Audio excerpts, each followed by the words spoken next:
بسم اللہ الرحمن الرحیم۔ السلام علیکم۔ میرا بہنوئی ہر روز میری بہن کو مارتا پیٹتا اور وہ ہمارے گھر آ جاتی۔ ایک دن میری بہن ہمارے گھر آئی تو اس کی حالت دیکھ کر میں دنگ رہ گئی۔ اس نے پھٹے پرانے کپڑے پہنے ہوئے تھے۔ مجھے کہنے لگی کہ میرے ساتھ میرے گھر چلو، میں روز روز کی تکلیف برداشت نہیں کر سکتی۔ بہن کی ایسی حالت دیکھ کر مجھے ترس آ گیا اور میں اس کے ساتھ اس کے گھر چلی گئی۔ لیکن میری جان تو تب نکلی جب بہن نے مجھے ایک کمرے میں بند کیا اور باہر سے کنڈی لگا دی جہاں بہنوئی نے میرے ساتھ۔ آج پھر دوپہر کے 2 بجے میری بہن روتے ہوئے میرے گھر آئی تھی۔ بہن کی حالت دیکھ کر مجھے اس پر بہت ترس آ رہا تھا۔ اس نے پرانے کپڑے اور پھٹی ہوئی چادر پہنی ہوئی تھی اور وہ ایسے لگ رہی تھی جیسے کوئی بھیک مانگنے والی عورت ہو۔ میری بہن نے پہلے کبھی ایسا حلیہ نہیں بنایا تھا۔ شادی سے پہلے اس نے بڑی عیش و عشرت والی زندگی گزاری تھی۔ آج پھر میری بہن کو اس کے شوہر نے بلا وجہ مارا تھا اور وہ مجھے روتے ہوئے اپنے دکھ سنا رہی تھی اور کہہ رہی تھی کہ مریم، کیا ہم عورتوں کے مقدر میں یہی لکھا ہے کہ ہم اسی طرح ساری زندگی شوہروں سے مار کھاتی رہیں گی؟ مجھے اس سلسلے میں روز روز تمہارے گھر آنا اچھا نہیں لگتا، مگر میں بہت مجبور ہوں، مجھے کچھ بھی سمجھ میں نہیں آ رہا۔ میں نے اپنی بہن سے کہا کہ تم فکر مت کرو، میں اپنے شوہر فیصل سے بات کروں گی تاکہ وہ تمہارے شوہر کو سمجھائے۔ بس تم فکر مت کرو، سب کچھ ٹھیک ہو جائے گا۔ پھر کچھ سوچنے کے بعد میں نے اپنی بہن سے کہا کہ تم اپنے شوہر سے طلاق کیوں نہیں لے لیتی؟ جان چھڑا لو ایسے بیکار آدمی سے، اس نے تمہیں دیا ہی کیا ہے سوائے مار کٹائی کے؟ کیا پتا اللہ نے تمہارے لیے کچھ بہت ہی بہتر سوچ رکھا ہو۔ میری بہن ارم نے بڑی عجیب نظروں سے مجھے دیکھا اور بولی، میں طلاق لے کر کہاں جاؤں گی؟ ہمارے ماں باپ بھی تو وفات پا چکے ہیں۔ میں اس کی بات سن کر خاموش ہو گئی تھی۔ میں نے کہا، اٹھو، تم ہاتھ منہ دھو لو، میں کھانا لگاتی ہوں۔ میں کچن میں کھانا بنانے میں مصروف تھی کہ میرے شوہر فیصل بھی دوپہر کا کھانا کھانے گھر آ گئے اور کہنے لگے، تم نے مجھے پہلے کیوں نہیں بتایا کہ تمہاری بہن پھر سے آئی ہوئی ہے؟ میں نے کہا، فیصل آہستہ بولیں، وہ سن لے گی تو کیا سوچے گی؟ لیکن فیصل مزید غصے میں بولے کہ میں تمہیں سچ کہہ رہا ہوں، تمہاری بہن کے کرتوت ہی اچھے نہیں ہیں، اس لیے وہ روز روز اپنے شوہر سے مار کھاتی ہے۔ میں نے کہا، فیصل، ہر شخص آپ کی طرح نہیں ہوتا، اس دنیا میں برے لوگ بھی پائے جاتے ہیں۔ فیصل میری باتیں سن کر چپ ہو گئے تھے۔ میں باہر آئی تو دیکھا کہ ارم رو رو کر میرے شوہر کو اپنے دکھڑے سنا رہی تھی اور وہ اسے تسلیاں دے رہے تھے۔ خیر، میں کھانا لے کر آئی تو ہم سب کھانے میں مصروف ہو چکے تھے۔ فیصل کو واپس آفس جانا تھا، اس لیے وہ کھانا کھا کر جلدی سے آفس چلے گئے تھے۔ میری بہن ارم جب اپنے گھر جانے لگی تو میں نے 1000 کے چند نوٹ اس کی ہتھیلی پر رکھ دیے تھے۔ وہ بار بار لینے سے انکار کر رہی تھی، مگر میں نے زبردستی اسے پیسے تھما دیے تھے۔ ارم کے جانے کے بعد میں کچن میں آ گئی تھی اور برتن وغیرہ سمیٹنے لگی تھی، لیکن میری طبیعت کچھ خراب سی ہونے لگی تھی۔ مجھے تو یہی محسوس ہوا کہ ارم کی ٹینشن لے کر میرا دل اداس ہو گیا ہے۔ تبھی میرا بلڈ پریشر ہائی ہو گیا اور مجھے بہت شدید چکر آنے لگے تھے، سانس بھی پھول رہا تھا۔ میں نے سب کچھ ویسے ہی چھوڑا اور آ کر صوفے پر لیٹ گئی تھی۔ مجھے کچھ علم ہی نہیں ہوا کہ کب میری آنکھ لگ گئی تھی۔ شام کو میں فیصل کی آواز سن کر بیدار ہوئی تھی۔ وہ میرے پاس بیٹھے میرا بازو ہلا رہے تھے، کہنے لگے، کیا بات ہے، تم اس طرح تو کبھی نہیں سوئی، سب خیریت تو ہے نا؟ میں نے کہا، فیصل، بس دل گھبرا رہا تھا تو یہیں صوفے پر آ کر لیٹ گئی، پتہ نہیں چلا کہ کب آنکھ لگ گئی۔ فیصل پریشان ہو گئے تھے، کہنے لگے، بتاؤ تمہاری طبیعت کیسی ہے؟ میں نے کہا، ابھی بھی ٹھیک محسوس نہیں کر رہی۔ یہ سن کر فیصل بولے، چلو اٹھو، میں تمہیں ڈاکٹر کے پاس لے چلتا ہوں۔ میں نے انکار کر دیا، مگر وہ مجھے زبردستی ڈاکٹر کے پاس لے گئے تھے۔ ڈاکٹر نے میرا چیک اپ کیا تو اس نے ایسی بات بتائی کہ میں اور فیصل خوشی سے نڈال ہو چکے تھے۔ ڈاکٹر نے بتایا کہ میں ماں بننے والی ہوں، مگر ساتھ ہی اس نے یہ بھی کہہ دیا کہ ماں اور بچہ دونوں بہت کمزور ہیں۔ مجھے بہت سی احتیاطیں بتائی تھی اور ساتھ ہی بیڈ ریسٹ کا بھی مشورہ دیا تھا۔ میری اور فیصل کی شادی کو 3 سال ہو چکے تھے۔ ہم نے اولاد کی خاطر بہت کوشش کی تھی، بہت دعائیں منتیں مرادیں مانی تھیں، مگر کچھ بھی قبول ہوتا نظر نہیں آ رہا تھا۔ آخر کار ہم نے تنگ آ کر سب کچھ اللہ تعالیٰ پر چھوڑ دیا تھا کہ جب اس کی مرضی ہوگی وہ ہمیں اولاد عطا کر دے گا، اور اب جب یہ خبر ملی تو ہم بہت زیادہ خوش ہو گئے تھے۔ فیصل مجھے کہنے لگے کہ تم آج کے بعد گھر کے کسی کام کو ہاتھ نہیں لگاؤ گی، مجھے یہ اولاد ہر صورت میں چاہیے، میں تمہارے لیے کام والی عورت کا بندوبست کر دیتا ہوں۔ میں نے کہا آپ بھی کمال کرتے ہیں، گھر میں فقط ہم دو لوگ ہیں، آپ نے کام والی کیوں رکھنی ہے؟ فیصل بولے مجھے کرنے دو جو مجھے ٹھیک لگتا ہے، خبردار جو تم نے بلا وجہ زیادہ باتیں بنائی تو۔ میں ہنستے ہوئے بولی اچھا بابا، آپ کے دل میں جو آئے وہ کریں، اللہ تعالیٰ نے ہمیں اتنی بڑی خوشخبری دی تھی۔ میں نے جلدی سے اپنی بہن ارم کا فون نمبر ملا لیا تھا۔ میں نے اپنی بہن کو جب اپنے حاملہ ہونے کے متعلق بتایا تو وہ بہت خوش ہو گئی تھی، کہنے لگی کل میں تم سے گھر ملنے آؤں گی۔ میں بولی ہاں تم ضرور آنا۔ خیر اگلے دن فیصل جب آفس چلے گئے تو میری بہن گھر آ گئی تھی، وہ بہت خوش دکھائی دے رہی تھی۔ وہ کہنے لگی اس طرح کے مشکل وقت میں تم نے اتنی اچھی خبر سنائی ہے کہ میں جی اٹھی ہوں۔ میں نے بتایا کہ ڈاکٹر نے مجھے بیڈ ریسٹ کا کہا ہے، اس لیے فیصل چاہتے ہیں کہ میرے لیے کام والی عورت رکھ لیں۔ میری بات سن کر ارم کی آنکھوں میں حسرت ابھر آئی تھی، وہ لب کاٹتی ہوئی بولی اگر تمہیں برا نہ لگے تو ایک بات کہوں؟ میں بولی ہاں ہاں کیوں نہیں، کہو ارم کیا کہنا چاہتی ہو؟ ارم بولی مریم بہن تم نے پرائی عورت کو کام پر رکھنا ہے تو مجھے ہی رکھ لو، ماہانہ تنخواہ جو تم دیا کرو گی اس سے میرے گھر کا خرچ چلتا رہے گا۔ میں اس کی بات سن کر ہل کر رہ گئی تھی۔ میں بولی اللہ نہ کرے تم میرے گھر پر ملازمہ بنو، تم ویسے ہی میرا خیال رکھنے کے لیے آ جایا کرو، ہم دونوں بہنیں بیتے دنوں کی یادیں بھی تازہ کیا کریں گی۔ میں یہ بات کہہ کر چپ ہو گئی تھی، یہ میں نے کیا کہہ دیا تھا؟ ارم بھی میری طرف بڑی عجیب سی نگاہوں سے دیکھتی رہی تھی اور پھر وہ اٹھ کر اپنے گھر چلی گئی تھی۔ ماضی کی یادیں تو بہت خوفناک تھیں۔ خیر شام کو جب فیصل گھر آئے تو ان کے ساتھ ملازمہ بھی تھی۔ وہ کہنے لگے آج سے گھر کے تمام کام ماسی کریں گی۔ وہ ادھیڑ عمر کی عورت مجھے کافی مناسب لگ رہی تھی، میں نے سر ہلا دیا، مگر رات جب سونے کے لیے لیٹی تو فیصل سے آج والی بات کا تذکرہ کرنے لگی تھی۔ میں نے کہا فیصل اگر ارم ہمارے گھر میں میرا خیال رکھنے کے لیے آنا چاہے تو کیا آپ کی اجازت مل سکتی ہے؟ فیصل نے مجھے کھا جانے والی نگاہوں سے دیکھا تھا، وہ بولے ہرگز نہیں، تمہاری آنکھوں پر تو تمہاری بہن کی محبت کی پٹی بندھی ہوئی ہے، مگر میں پرانی باتیں بھول نہیں پایا، تم کبھی کبھار فرصت میں بیٹھ کر وہ سب یاد کر لیا کرو تو تمہارے لیے اچھا ہوگا۔ میں فیصل کی باتیں سن کر ٹوٹ سی گئی تھی اور میری آنکھوں میں آنسو آ گئے تھے۔ میں یہ سوچنے پر مجبور ہو چکی تھی کہ فیصل میری بہن سے نفرت صرف اور صرف میری وجہ سے ہی کرتے تھے۔ مجھے کیا ضرورت پڑی تھی کہ میں نے اپنا سب کچھ کھول کر اپنے شوہر کے سامنے رکھ دیا تھا؟ کاش میں نے اپنی بہن کا پردہ رکھا ہوتا تو آج مجھے یہ سب نہ دیکھنا پڑتا۔ میں خود کو اس سب کا قصوروار سمجھتی رہی تھی۔ اب میری ملازمہ دن پر کام کرتی اور میں آرام کرتی رہتی تھی۔ ایسے میں ارم سے بات کرنے کا بہت دل کیا کرتا تھا، وہ جب ہمارے گھر آتی تھی تو میرا دل لگ جاتا تھا۔ اب ارم ہر دوسرے تیسرے دن میرے گھر آ جاتی تھی، میرا سارا دن بہت اچھا گزر جاتا تھا، مگر میں ارم کے لیے کچھ نہیں کر پائی تھی، اس کے شوہر نے اس کی زندگی جہنم بنا رکھی تھی۔ یوں ہی 7 مہینے گزر گئے تھے، مجھے 8واں مہینہ لگ چکا تھا اور میری ڈلیوری میں بس 1 ماہ رہتا تھا۔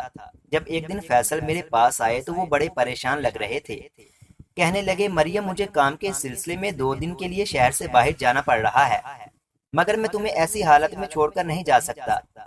میں نے کہا فیصل آپ بے فکر ہو کر چلے جائیں، صرف 2 دنوں کی تو بات ہے، پھر آپ نے میرے لیے ملازمہ کا بھی تو بندوبست کیا ہوا ہے، میں اسے اپنے گھر میں سلا لیا کروں گی۔ فیصل بے بسی سے مجھے دیکھتے رہ گئے تھے، پھر بولے اگر میری مجبوری نہ ہوتی تو میں کبھی بھی تمہیں اس طرح چھوڑ کر جانے کا تصور بھی نہیں کر سکتا تھا۔ میں نے انہیں دلاسا دیا تو وہ اس سفر پر آمادہ ہو گئے تھے اور میں یہی سوچتی رہ گئی تھی کہ کاش کسی طرح 2 دن کے لیے ارم میرے پاس آ جائے۔ فیصل کے جانے کے بعد میں بہت اداس ہو گئی تھی۔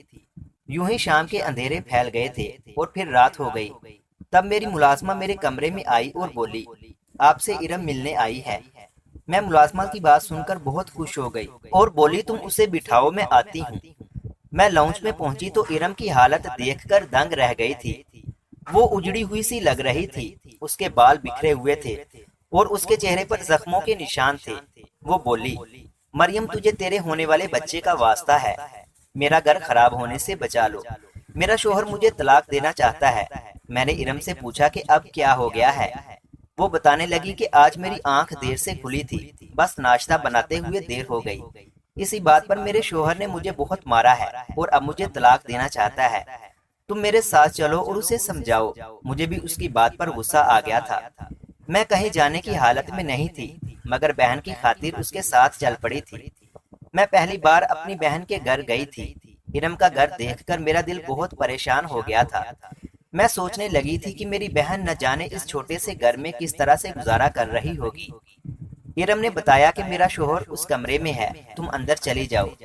میں کمرے میں گئی تو میرا بہنوئی بہت غصے میں تھا۔ وہ میری طرف آگے بڑھا اور میری تو روح لرز گئی جب اس نے مجھے، میری آنکھوں سے آنسو بہتے چلے جا رہے تھے۔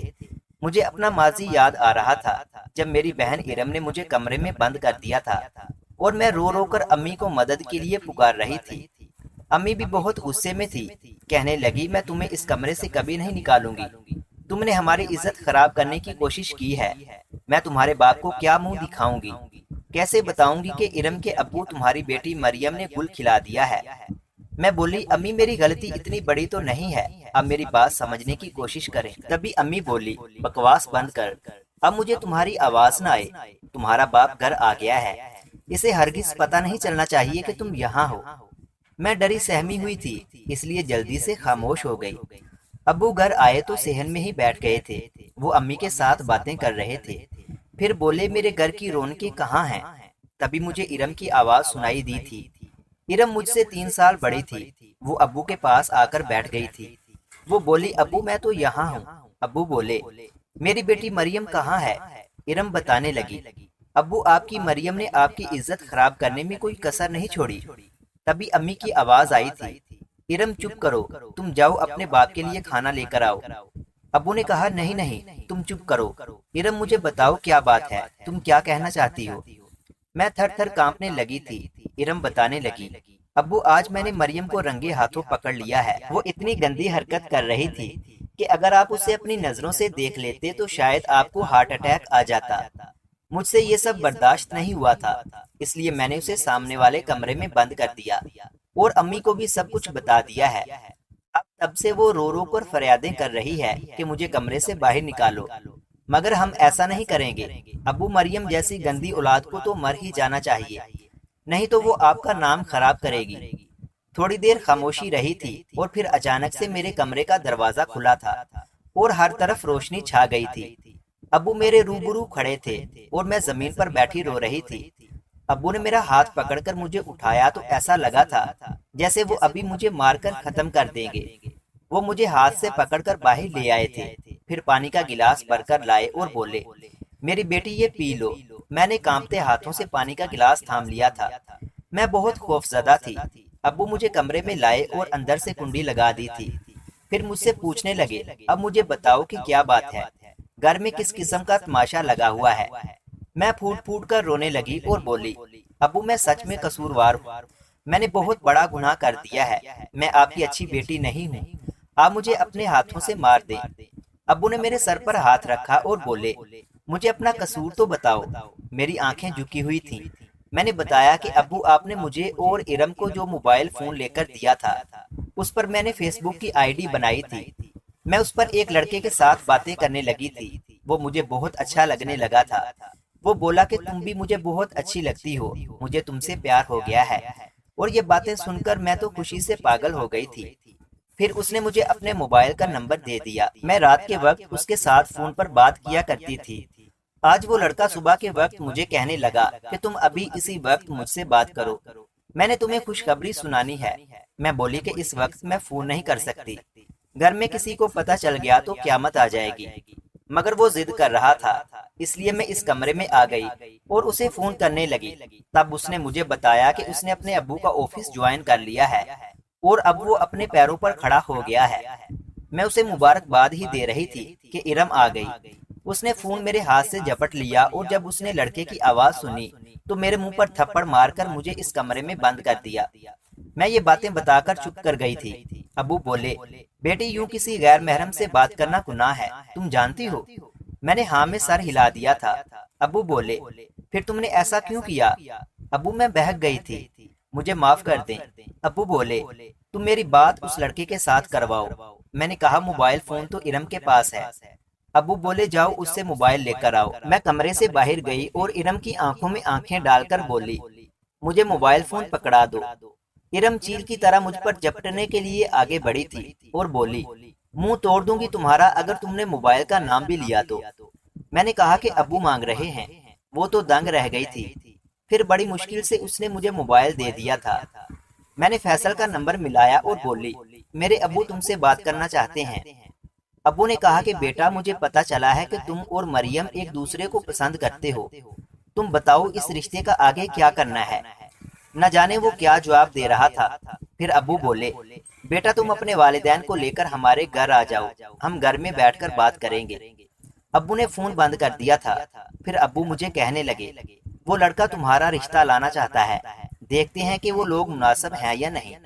بیٹا اگر مجھے وہ لوگ اچھے لگے تو کیا تم میرا فیصلہ قبول کرو گی؟ میں ابو کے ہاتھ چوم کر بولی مجھے آپ کا ہر فیصلہ قبول ہے۔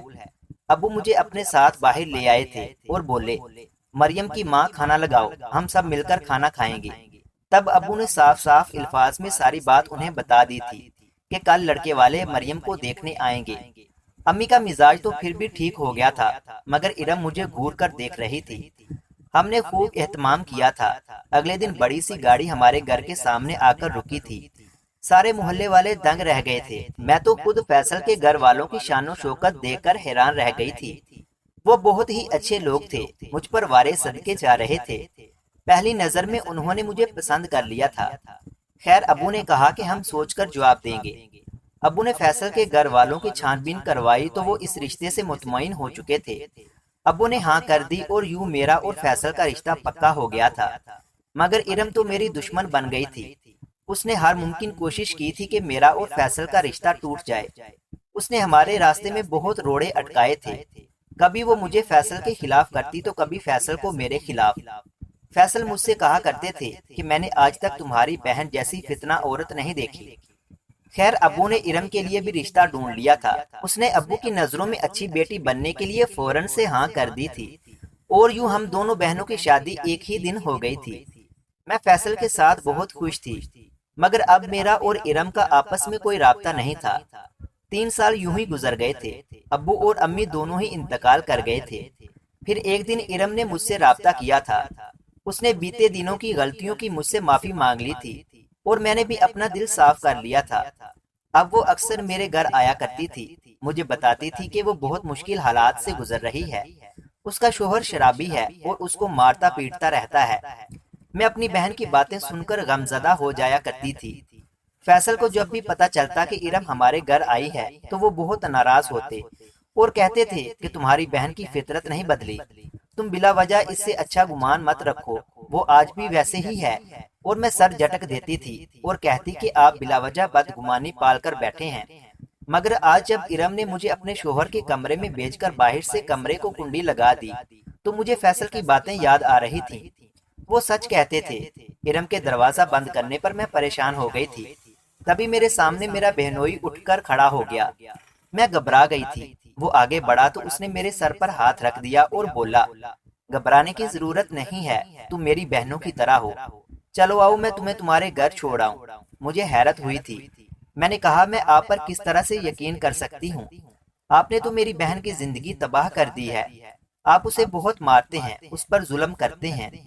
انہوں نے ٹھنڈی سانس لی اور بولے زندگی تو میری تمہاری بہن نے تباہ کر دی ہے، وہ ہر وقت مجھ پر جھوٹے الزامات لگاتی رہتی ہے۔ میں نے آج تک کبھی اس پر ہاتھ نہیں اٹھایا مگر وہ خود اپنے ہاتھوں سے چہرے پر خراشیں ڈال کر محلے والوں کو اکٹھا کر لیتی ہے اور کہتی ہے کہ میں شراب پی کر اسے مارتا ہوں۔ پہل تو لوگوں نے اس کے ساتھ ہمدردی کی مگر پھر سب کو اس کی اصلیت کے متعلق پتہ چل گیا۔ خیر پھر وہ تمہارے پاس جانے لگی۔ مجھے نہیں پتا کہ وہ کس نیت سے تمہارے گھر جاتی تھی۔ آج وہ مجھ سے بولی کہ میں تمہارے لیے ایک تحفہ چھوڑ کر جا رہی ہوں۔ میں تو سوچ بھی نہیں سکتا تھا کہ وہ تمہیں یہاں چھوڑ گئی ہے۔ مریم میں نے بہت بار تمہاری بہن کو طلاق دینے کا سوچا مگر ہر بار اس کے مرحوم والدین کی شکل میرے آگے آ جایا کرتی تھی۔ اصل بات یہ ہے کہ پہلے میری آمدنی بہت اچھی تھی، میں تمہاری بہن کی ہر خواہش پوری کرتا تھا مگر اب میرا کام اچھا نہیں جا رہا اور تمہاری بہن خود مجھ سے طلاق لینا چاہتی ہے۔ اب تم مجھے اس بات کی اجازت دو کہ میں اسے چھوڑ کر تھوڑا سا سکون حاصل کر سکوں۔